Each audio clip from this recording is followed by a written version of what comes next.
all believe we're a wonderful country, we are all one, the nation has been united as never before.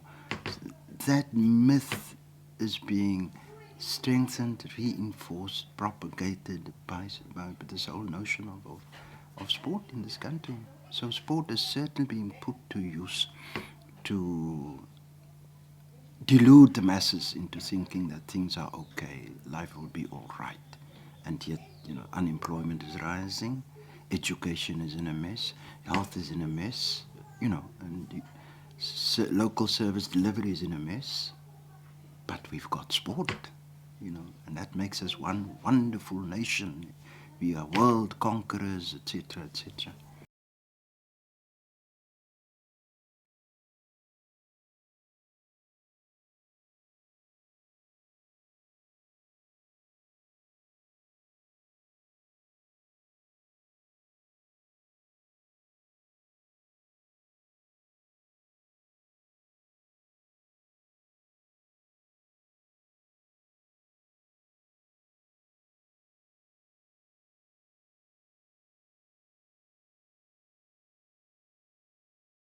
It all started when, Ash, if you can recall, we had a game in East London.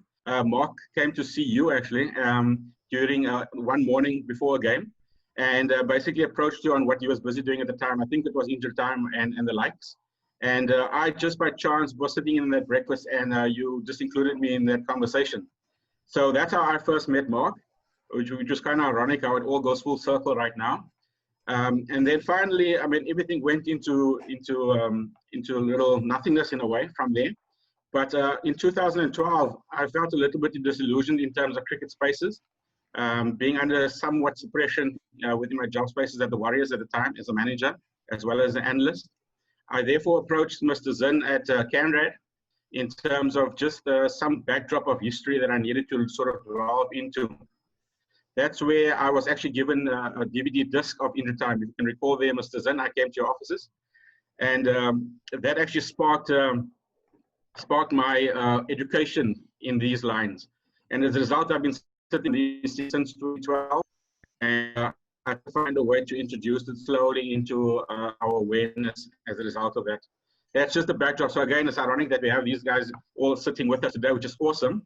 And we need to learn from the older crew because we, I believe, are the new stalwarts for the struggle going forward, if you want to call it that. Right, so just to get into, that's a little backdrop. I'm sure you guys are relieved to hear how far we've come. So let us just hear from everyone. Just mention your name. I don't think you can speak this introduced too much. Maybe Sarami, you can do that a little bit more extensively. But also when you've seen it and also your take. I need a volunteer from your group. I don't want to isolate and put you on the spot. So volunteer to go first, please. I can go first, Russell. I've got no problem with it. Good morning to everybody. My name is Nula Kosirame, and I actually met Russell. I've been working with Russell over the past months on the Spirited Cricket campaign. I'm a cricket player, but also an advocate of the High Court. And how I got to know about Russell was actually years ago through a conversation I had to Durban. We were flying to Durban, and Ashwell Prince was with the Cobra side as the assistant coach at the time. And we had a good chat, and one of the people that he said to me, look, you should get to know this guy. I think there'll be good synergy with you and him. It was Russell Esperling at the time, but I only got to contact Russell a bit later on once I was in the Cobra side again, I think last year, April. So we've had good connections from there, and we've worked together from there. My take on IT, something that I shared with Russell and JPR, I said to them that I think it's something that's it's highly, highly, highly underrated. I'm actually even shocked that people don't know about it. I'm even shocked that I didn't know about it. I had read the book from Ashwin Desai called Reverse Sweep, and that book spoke about how there's been cricket and historical erasure, basically, about circus cricket and the so-called mainstream, the Ali Bakhas of this world. And I think this IT speaks about that, how cricket as well as rugby, in those sports, which are seen as traditionally white in our country, there's been a deliberate historical erasure. And the part that stuck out the most to me was when the documentary speaks about rainbowism, how generally it's perceived to be a good thing, the rainbowism. So, I mean, I think that's what Faf meant when he said that at the protest, they don't see color. He was speaking from a philosophy of rainbowism, but we can't have proper rainbowism, just like at the times of Sarkos when they said there can be no normal sport in an abnormal society. And today, South Africa is still an abnormal society because we are the world's most unequal society. So we still will never have normal anything because our society off the field is not equal. So it's still abnormal. And I think the philosophies of non-racial sport and that are kind of like mouthpieced by this IT documentary, those are the steps going forward. So the history is important because it's not just something that happened in the past. It's a guideline about what works, what doesn't work, and what could work.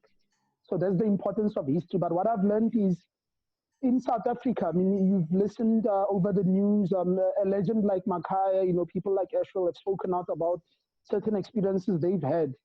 And you start to realize that this so-called like a white supremacy sort of thing that everybody's complaining about actually starts because of historical erasure. So when you're playing cricket or rugby, you are seen as somebody who is an ex-nobody because according to what is known, nothing is known about people who look like you and their contributions to the sport. And when people come into any environment as ex-nobodies, they basically come into it as people who are vulnerable to being treated as second class, as people who should just be grateful and keep quiet and accept the salary. And I think that there's a correlation between that mentality and what Eshel said is that South Africa still today still has this mentality that, by the way, people of color still can't play cricket. We've brought a few along to the World Cup. And that's because of the historical erasure. But when I looked at IT, I saw it as something that's very powerful because it restores the history and therefore gives people of color pride when they walk into a cricket change room. And not just pride in terms of what happens on the field, Basil, Oliveira, whatever, but pride because this non-racial sport, these communities that were underfunded, that were playing for community, as an escape from the harsh brutalities of apartheid, they were powerful because they didn't have money, but they were capable of putting a big thumbprint in dismantling what was a crime against humanity. Because that's what, not according to me, but the international law says that apartheid was a crime against humanity. And if that was the power of Sarkos and non-racial sport, I feel like that book is not a closed book yet. I think that should be the model going forward. So I think the documentary was powerful in that regard. That's my 5 cents worth for now. Thanks there, Sarame. Ashford, do you want to go first? Because I see you've been nodding quite a bit to that. Do you maybe take over there?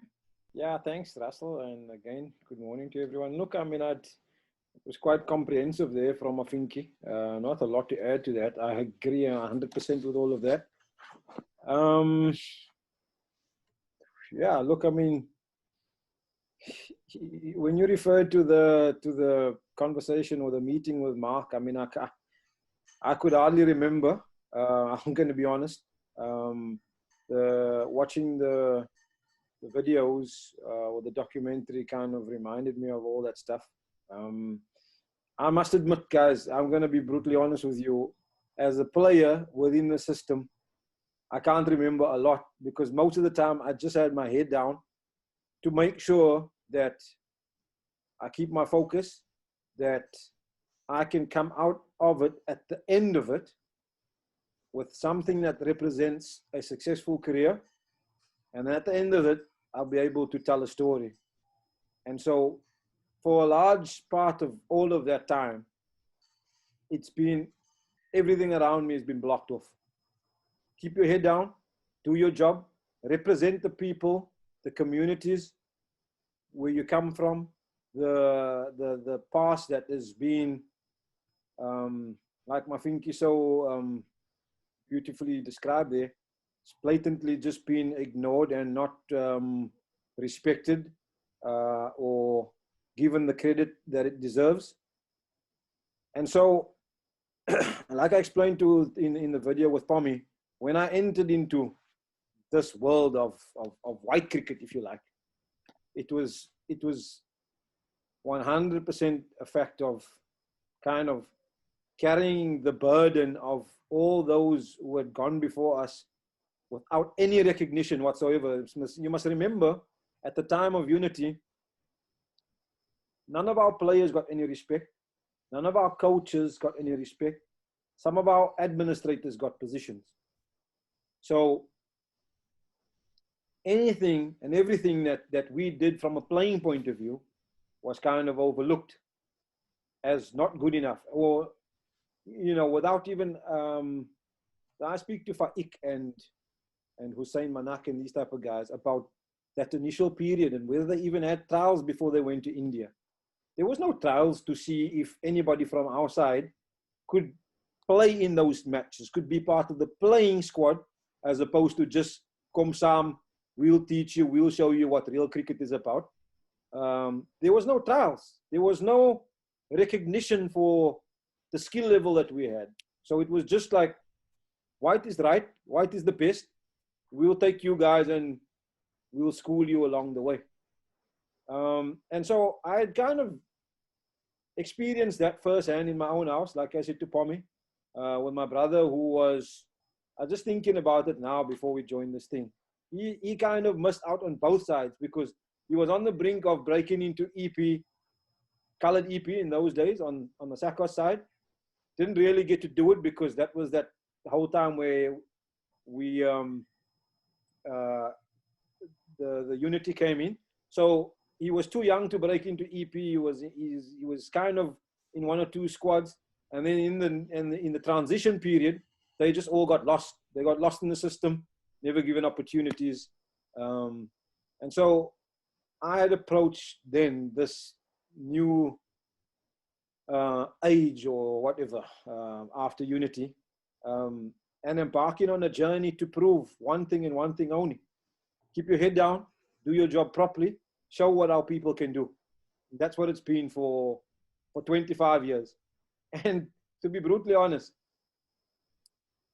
after experiencing all those things and all the hurt and pain along the way, to hear the president come out over the weekend and dismiss this BLM group as a guy, as a witch hunt, you know, dismissing all the pain and suffering that we've had to endure through the years, come out and dismiss that as a witch hunt. I find that utterly disgusting, to be honest. And I spoke to Robbie yesterday. I'm here in my room. I'm in isolation. I tested positive the other day, so I've been thinking a lot about a lot that's going on. And I'm lumming in my room here, and I couldn't sleep Saturday night, or when was it? Yeah, Saturday night, when he came out with these comments. Yeah, dismissing these guys. They just on a witch hunt. We'll park them off there. We've put an ombudsman in place. They can go and moan there by the ombudsman. Oh, shame. And if they got psychological issues, we'll give them a psychologist. They can go and cry by the psychologist. And then Graham comes on a couple of hours later and say all he wants to say. And yeah, I don't really have time now. I'll deal with those guys. Or we'll go into that meeting when I have time. When you have time to deal with this thing. You're parking this thing like as if it's nothing. You'll come and deal with it when you think, let me come and speak to those guys. Hi, brother, you need to be schooled. You need to be schooled. So this is my take. The video is obviously powerful, tells our history. I've mentioned a few times on my own social media platforms that people around the world has been told a lie in terms of when we started playing sport, whether that be cricket, rugby, football, as if, you know, when we came out of isolation, we all had these names. First, we were the development players, and then we were the quota players. Now we're the transformation players. All these type of names we've been through the ages. Nobody ever recognized us. Yeah, but we've got a history here behind us. We're not starting now in 1991 to play cricket. So but white cricket has been feeding that to the world. And so, you know, we going on about what we faced here.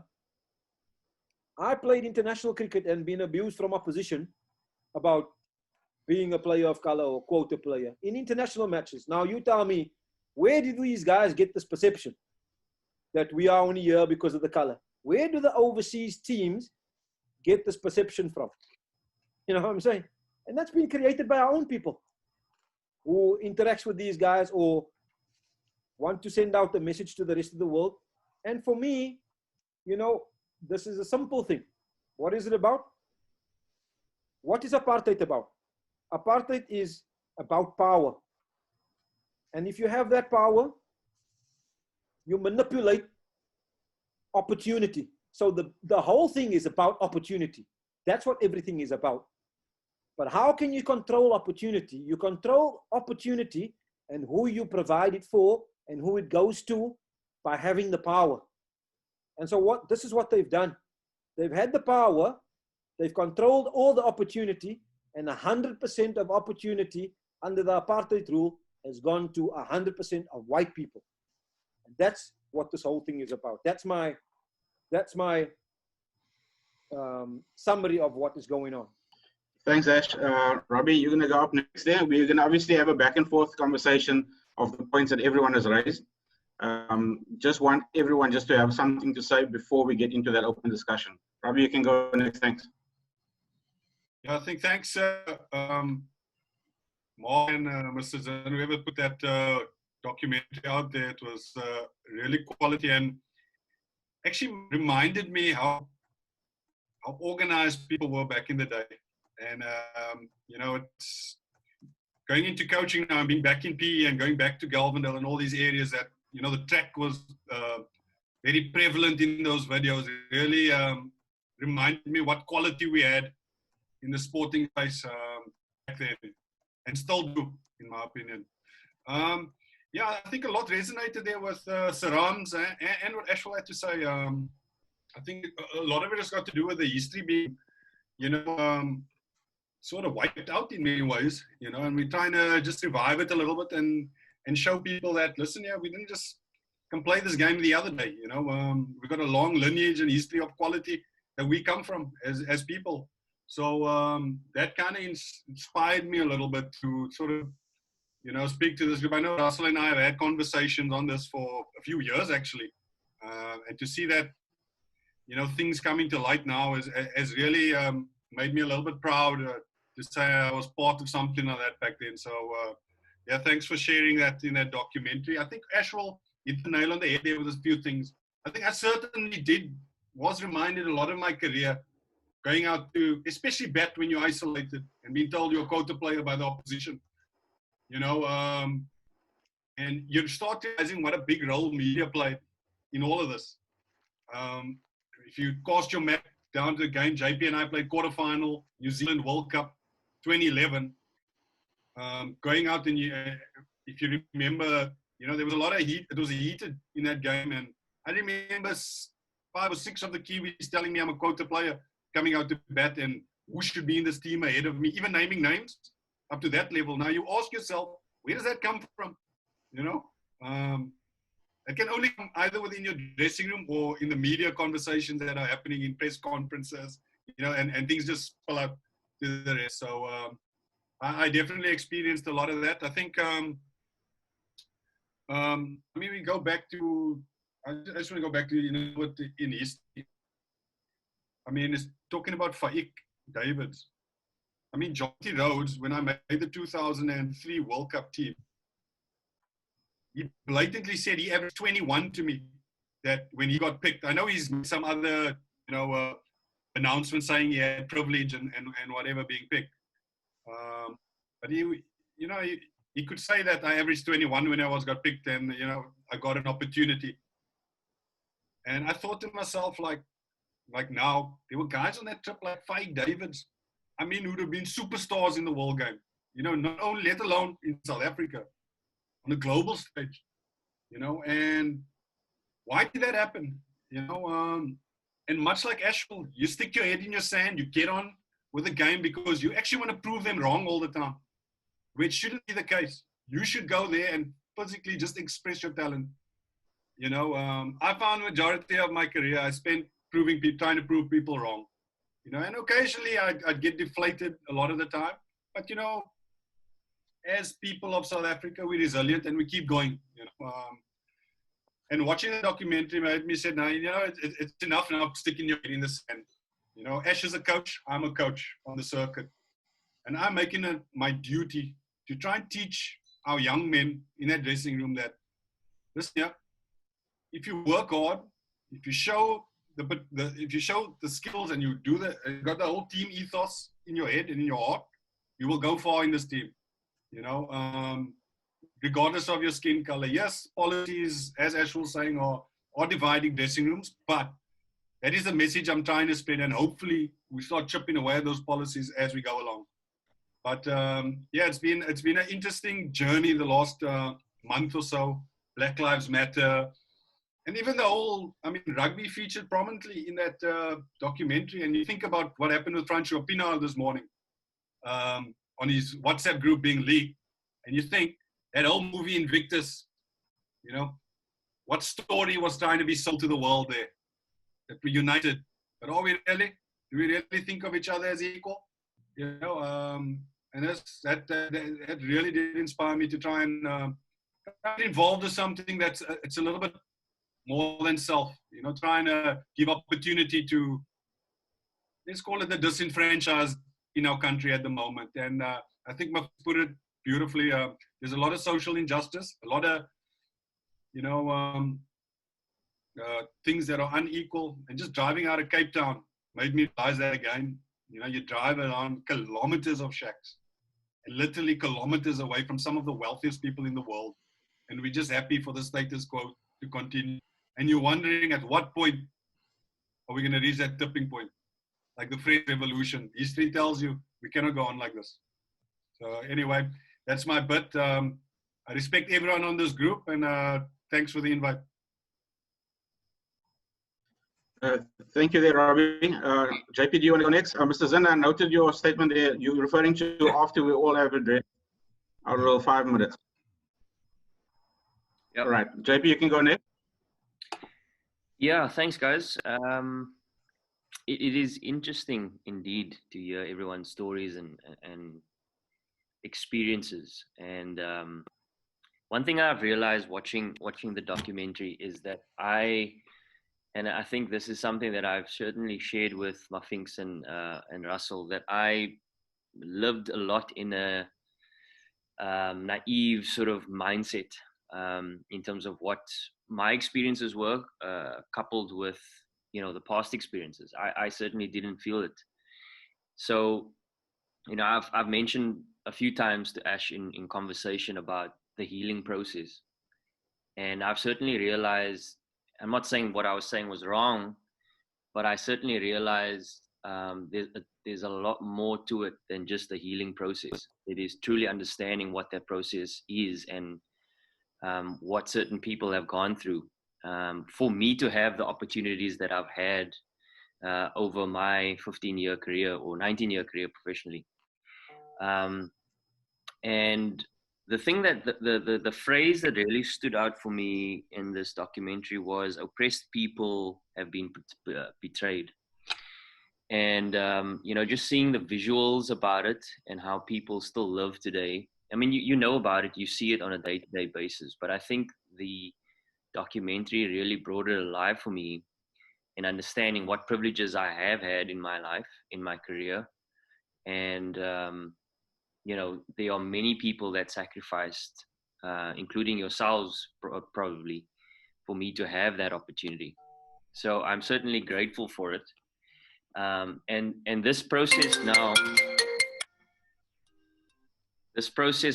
of the last few weeks in discovering this documentary, but also in conversations, has certainly been an extreme education for me. You know, I don't think this is necessarily a platform for me to share experiences, but more of the fact that I'm needing to be in a position to really listen. And I think that's the most important thing for me. You know, just understanding what the history of our country really looks like, and the disillusionment of thinking, you know, like Robbie said, they're watching that Invictus movie and feeling so inspired by it, because I think to myself that is the history that we come from, and, you know, it is absolutely not. So I'm certainly on an educational process and journey, and yeah, I certainly look forward to learning a lot more and understanding a lot more. And I think one of the most interesting experiences of the last couple of weeks. I mean, I've got a white wife in an interracial relationship, and having conversations with her about these kind of things has been quite interesting in her experiences, how she views things, how she views the world, how she views our country. And yeah, there's certainly a lot of learning for both of us in our own experiences. So again, thank you for the documentary. Thank you, JP. I'll just give my quick two points that I want to bring up from what I've actually come across. Number one, I realized from watching it, obviously, I coined the phrase really in a way, and I think everyone is pretty much going to get there. I became gratefully disillusioned. Obviously, there's major frustration that you have when you find it, but you become gratefully disillusioned over time, you know, and you start putting together a new way forward.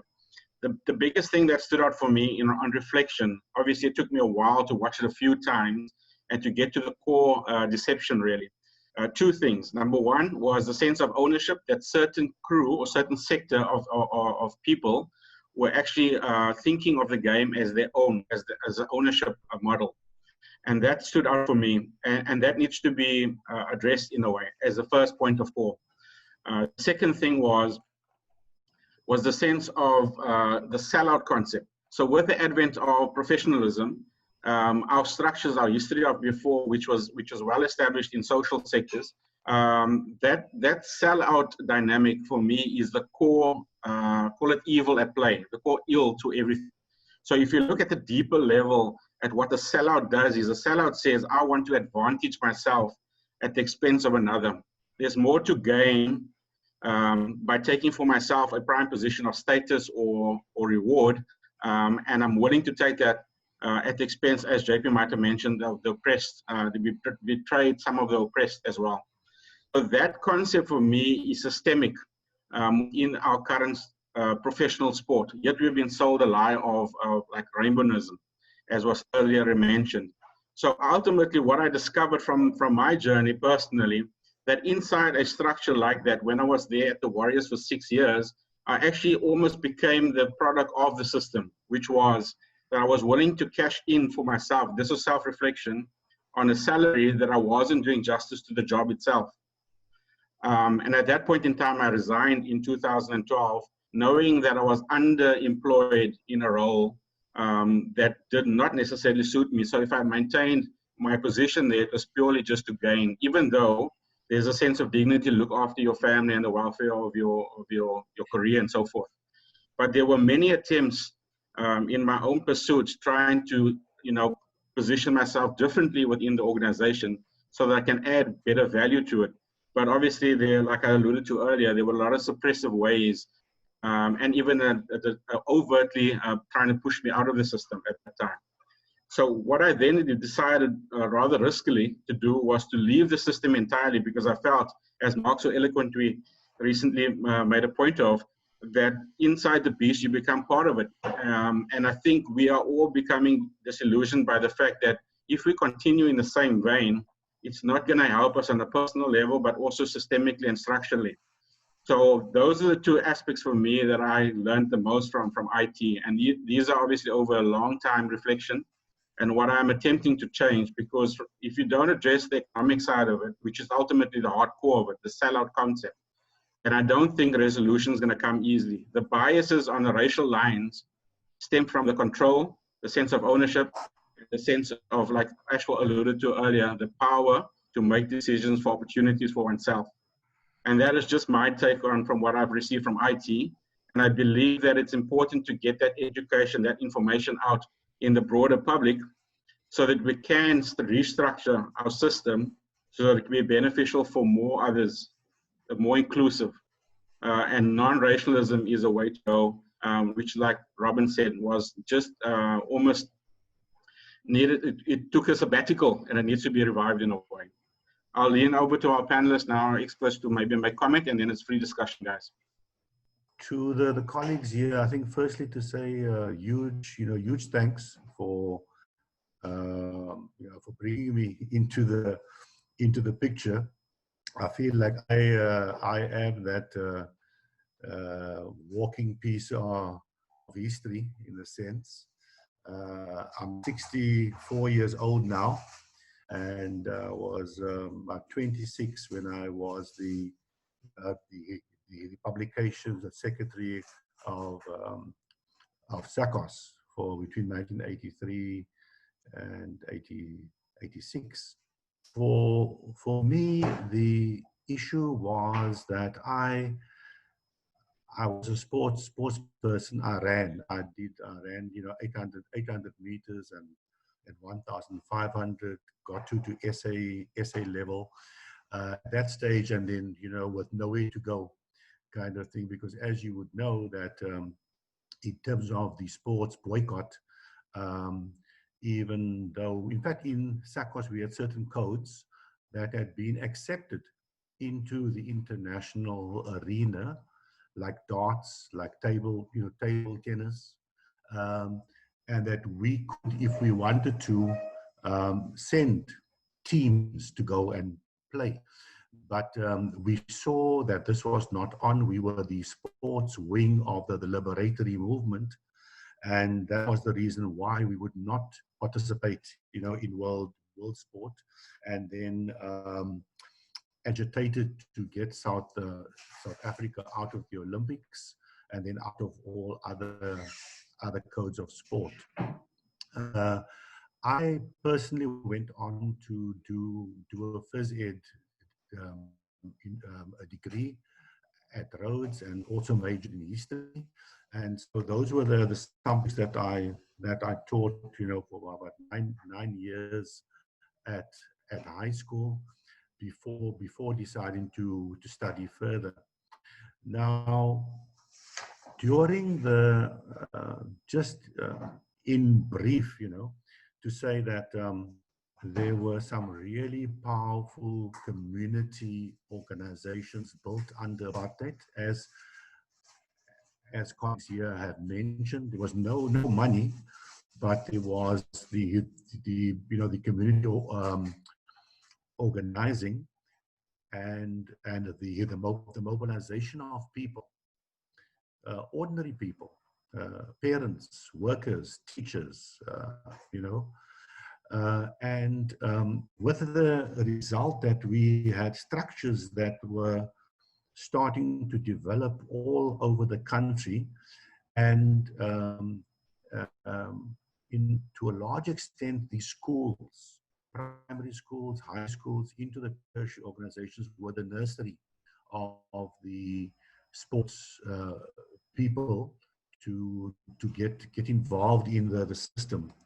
There was some unevenness sometimes, because the let's say, for example, where I am in PE, in New Brighton, and Zweden and KwaZulu, the teachers were too scared to get involved, in non-racial sport because of their jobs and being under, we could call it Bantu education. But we then made contact with the students who were in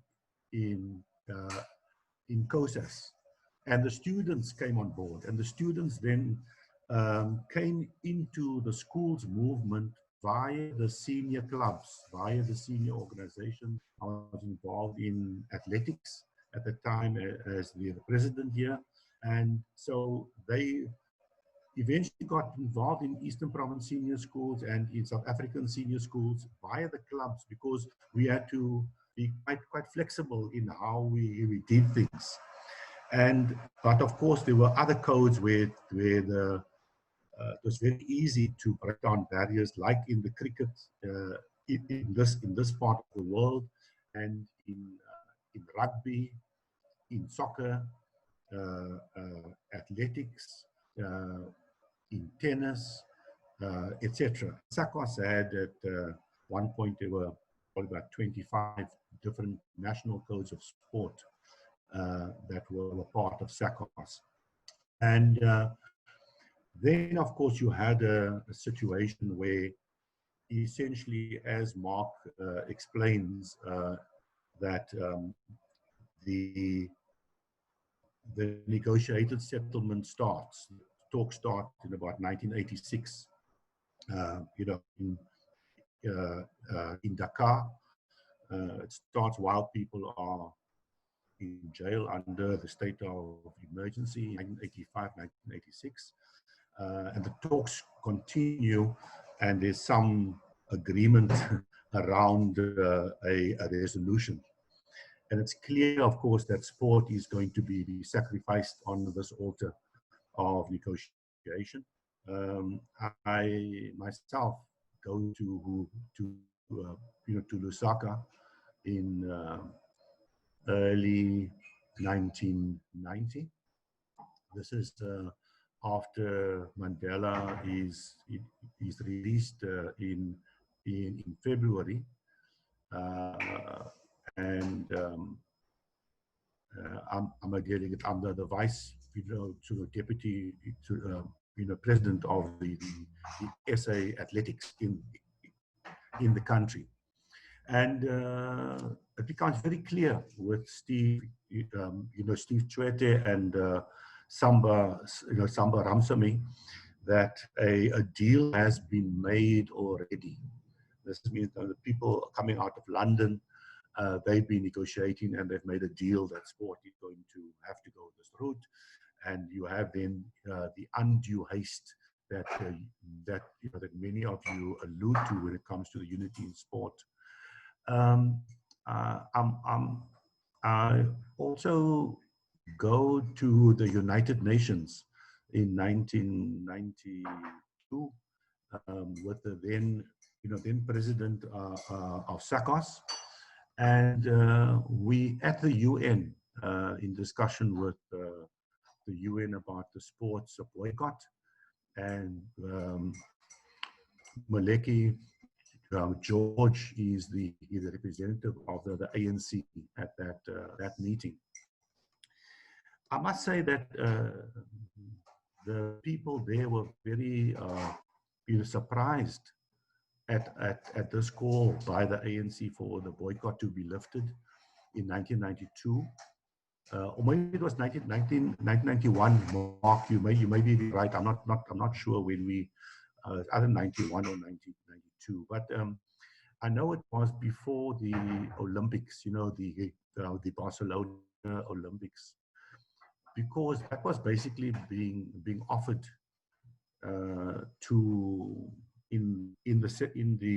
during the negotiations. The ANC offered that they could ensure that people get back into world sport.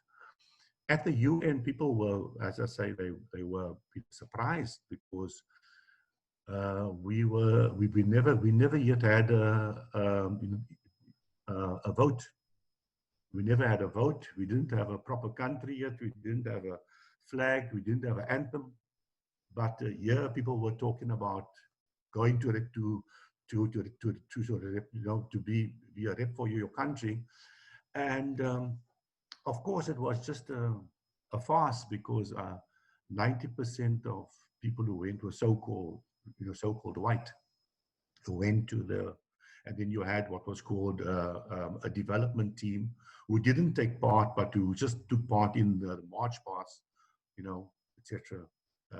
At the event. So I just want to say that I personally am very impressed with this group and where you are now, the mentoring, the coaching, the nurturing that you are doing with regard to the next generation. Because as many of you say, you felt so much that you had to prove yourselves that you couldn't be your own selves. You couldn't just enjoy it and be naturally just say, right, I'm a South African sports person. You had to fight against the odds, so to speak. And as I close now, just to come back to some very important points being raised, Advocate Sarami speaks about historical erasure. Yes, that is happening. That of course had to happen. It's still happening purposefully because otherwise people have to own up to what they did. You correctly say with regard to the Gini, coefficient, that we are one of the most unequal societies in the world. And what does that mean in terms of sport and being a reflection of the society and who gets access to sport? Ashwell, you speak about apartheid being power and the opportunities and that kind of thing. And then, of course, these strange terms, because today now you either black African, brown African, or white African, or whatever. It's quite interesting how they have that sort of, of terminology. And of course, it points to the unsort of resolved national question, I call it, that we don't have a real project to build a nation at the moment in the country, and that's a political issue. Yeah, JP, you talk about the oppressed people being sort of betrayed, and I think that yes, there's that's why I think there's been such a resonance sometimes when people talk about a TRC in sport, because unfortunately what happened, and many of you would have had one foot in the non-racial field and one foot in the new unity arena, you did find that many of those who were quite committed in the non-racial arena felt, who sort of betrayed, and then they stepped away. And of course, I feel quite differently. I feel that we need to be involved because we have to live for our, our children in the biggest sense of the word, and that we, our young people, especially in schools, in communities, need organized sport, so that we don't need to talk later about drugs and pregnancy and alcohol and all kinds of other vices, and look at that problem. We know what we need to do to keep coherence in the schools, and it means talking with the Department of Education, because they were the ones who removed the physical education teachers out of schools. They were the ones who did it. And so we're sitting here now, kind of 20 years later, and we look at health problems with young people. We look at girls and the lack of, physical sort of activity for them. I'm sitting in Port Elizabeth, in this one area that's called the northern areas. There's not a single netball court that is available in the communities for girls to play. If you want to play netball, you'll be lucky if you find a court inside a school grounds. But if you're outside, there's nothing. So the question is, what is actually happening with the community sport? So Russell, thank you for being so so honest about how you came to be in terms of this particular state, because I think that it's only after getting to the stage where you fully realize what has happened that you can actually work to to rebuild and to repair.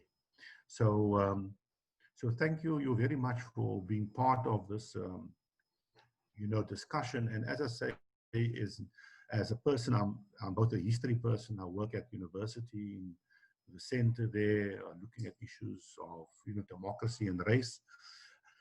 And if there are things that I can help you with in terms of understanding the historical kind of past, I can do that. I feel very much that you know, every generation basically has their own struggles. You are dealing with it today in the context of this time, you know. Thank you very much, Mr. Zen. Mark, you can maybe just address this before I have a quick open forum, and then we can look at, I think, what everyone is excited about, maybe some form of resolution and action steps going forward. Yeah, thank you very much, guys. Really, I must say I've been very encouraged now by your feedback here, because I had reached a point where I felt that the teachable moment where South Africa could have taught the world something about non-racialism had disappeared. I thought that that moment was gone, because I don't think that the world understands what non-racialism means.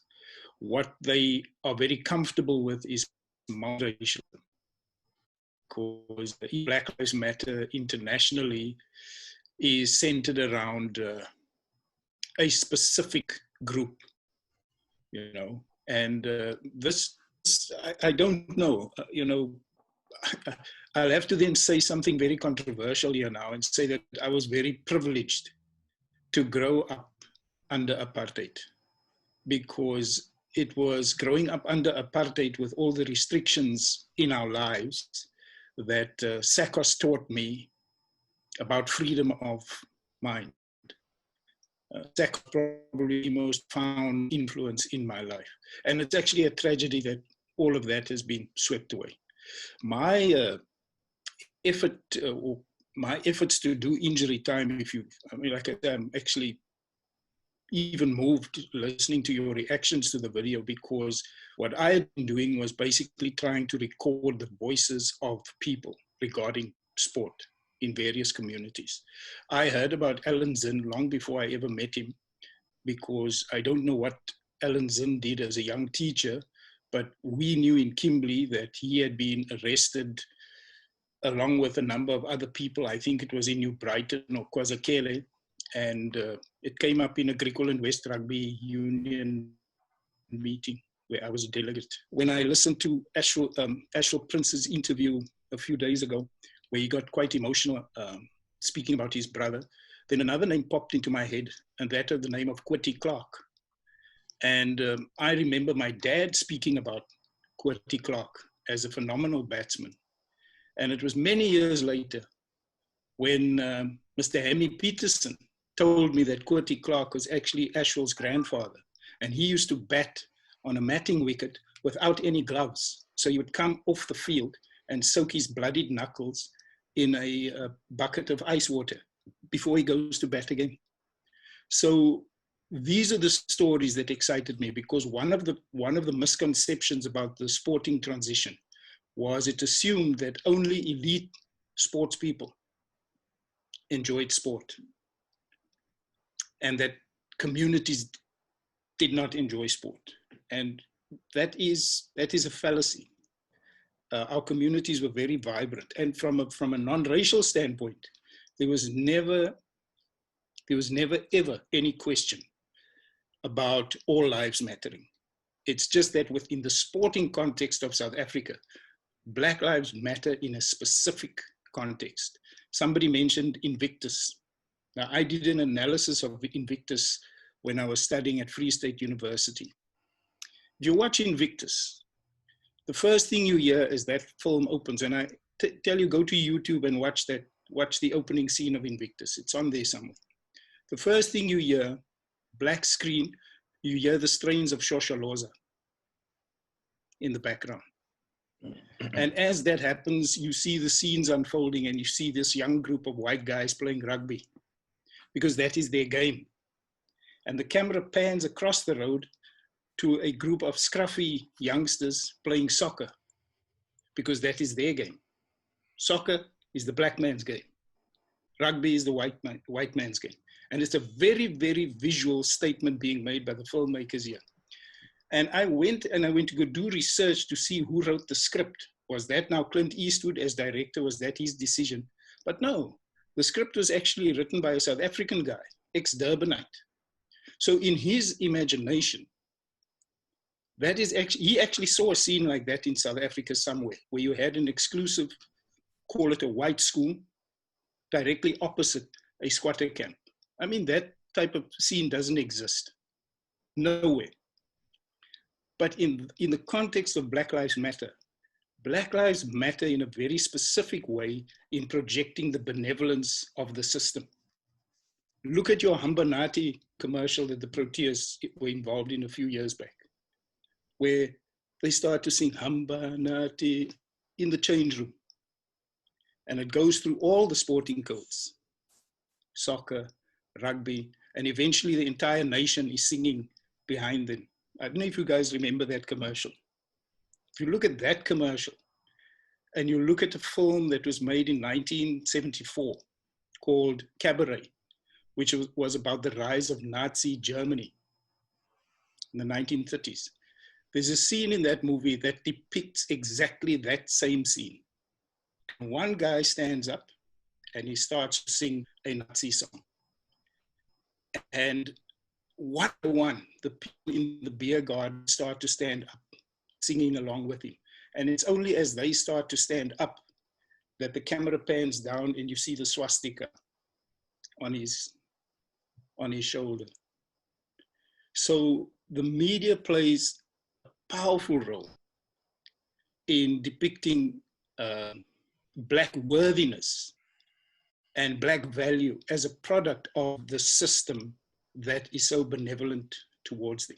As I looked at injury time and putting this together, I've got about 8 or 9 different versions, all more or less carry the same name.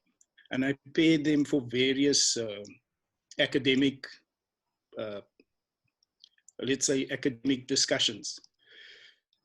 I looked at what is being sold to South Africans in terms of television.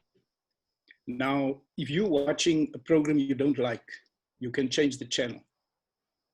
You've got control over that. One of the things you do not have control over are the commercials. And the commercials are multi-channel. Those commercials are broadcast all the time across all platforms. And it's repeated. And the interesting thing for me about the sporting commercials is that it projects a very strong line in terms of Black value. And I'm using the term broadly here, and in the racial sense that it is intended. It projects a very, very strong theme across the line to show how benevolent the system is towards Black lives. Because none of you, whether you like it or not, would have gotten anywhere had this system not been benevolent. And that is the message that they are trying to put out there. That is what the system thinks of you. The system is, which is why the system is reacting in the way it's reacting now. It's saying, listen to these guys. We gave them the chance, and now they're saying only Black lives matter. What about farms? About all lives? Nobody has ever said anything about all lives don't matter. There's never been that statement.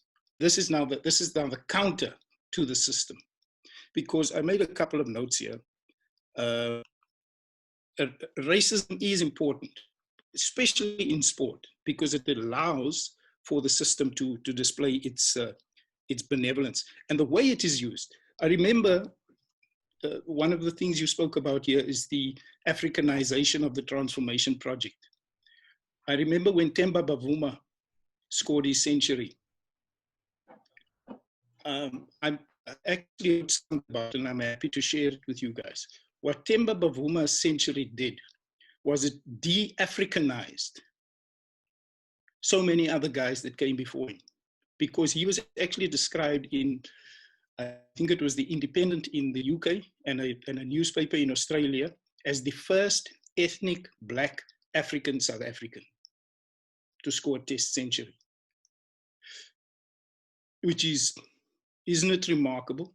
Here's a guy who, by his own admission, has been playing cricket since the age of 9, showing a talent, going through the various structures, having this coach, that coach, a conditioning coach, a batting coach, a coordination coach, whatever. And now He scores a century, despite the fact that he practices, I don't know how many hours a week you guys practice to do exactly that. But because he happens to be ethnic, black, African, South African, and he scores a century, it becomes something out of the ordinary. People are shocked and say, wow, did you see that? He scored a century. Who would have believed it? My father used to speak about a man called Garfield Chonyani. He was so named after Sir Garfield Sobers, who played in the township there called Galeshewe.